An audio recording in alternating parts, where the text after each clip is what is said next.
Уставниот суд ја утврли иницијативата на граѓани кои наведуваат дека е дискриминаторска и противуставна одлуката за линеарно зголемување на пензиите само за пензионерите кои живеат во Македонија.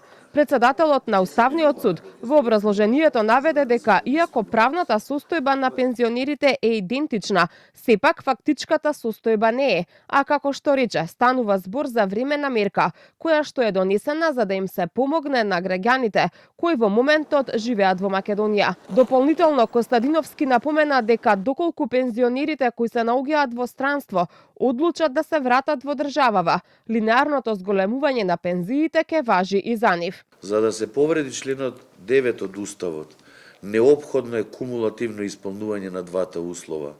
Сите субјекти да се наоѓаат во иста правна и фактичка состојба.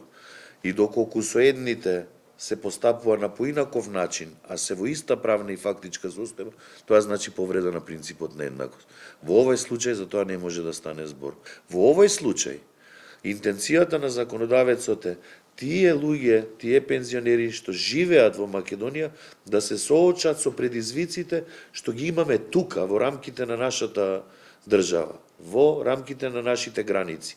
Тие предизвици се тука и тие се наша стварност.